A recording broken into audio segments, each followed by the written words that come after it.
Hi, I'm Marije Vogelzang, and maybe you've seen my illustrations that I made for Salty magazine. They don't really seem to make a lot of sense, do they?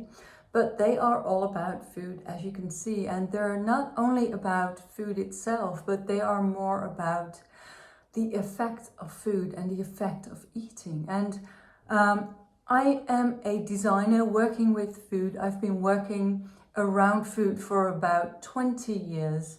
And I'm not a food designer because I don't literally design food. I'm much more interested in the verb of eating, which means that I am inspired by the way that people communicate together through food, the way that food can go inside your body and that it can become part of your body, but that it can also give you memories of things that you thought you were forgotten, things that happened long ago. I'm interested in the rituals around eating. I'm interested in food culture. I'm interested in food politics and how our landscapes are being designed by what we choose to eat on a daily basis.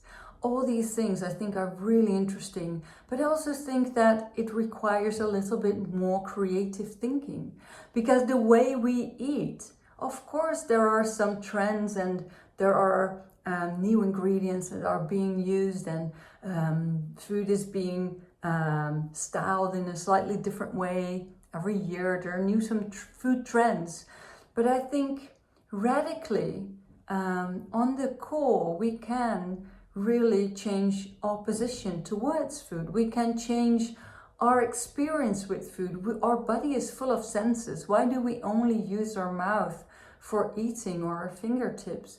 I think there's a lot more you can do with food and with the food experience. If you're a chef and you have a restaurant, then you are very careful with the kind of food that you're serving.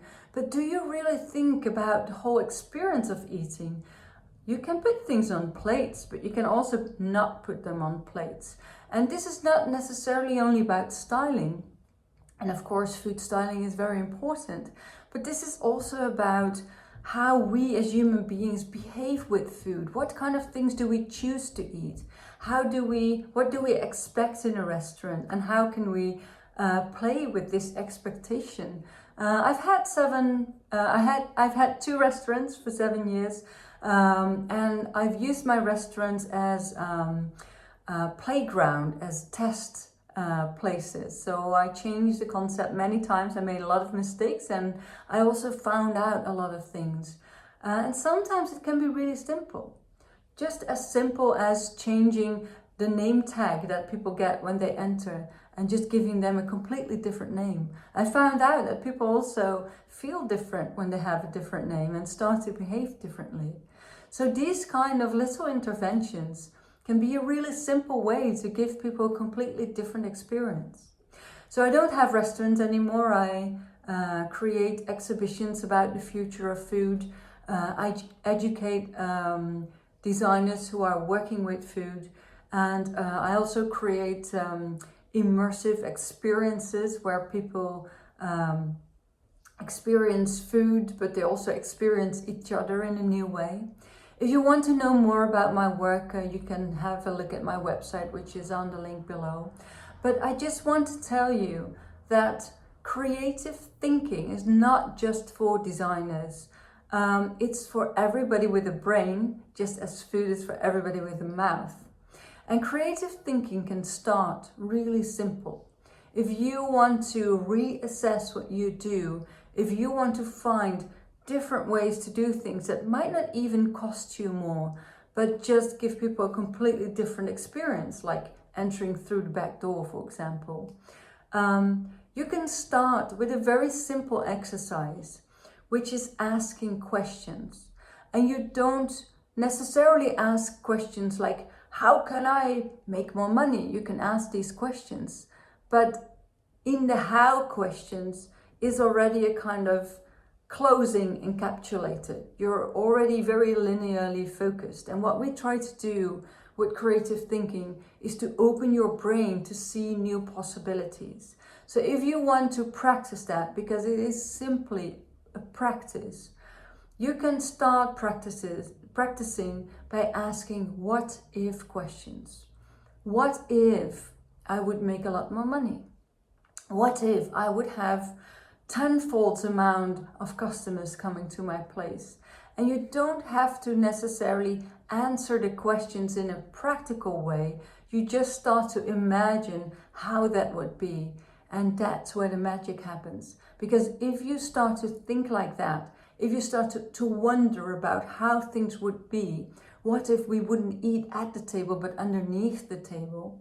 And if you can imagine how much fun that would be and what kind of things you would do, and try to not go into these practicalities, but try to stay there for a while in this phase, then you might find that there are some really simple changes you can make to create a new experience that's exciting, or that's more valuable, or that's more sustainable, or that has different qualities that you just weren't aware about that you could do that. So start by thinking what if questions and start to wonder about things. And I'm sure that's where you will find the first steps into a more creative foodscape. Because the reason why I am working with food as a designer is, first of all, that you can really put it inside your body. I think that's really cool.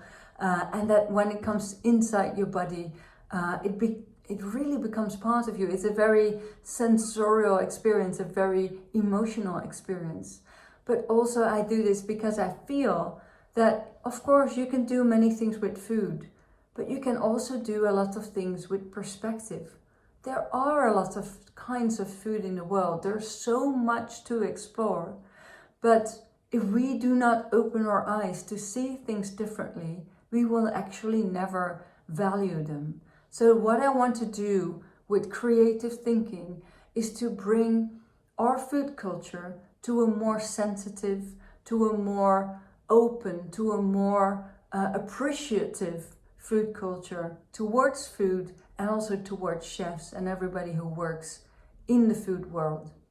So thank you for watching this, and enjoy reading Salty Magazine. Bye.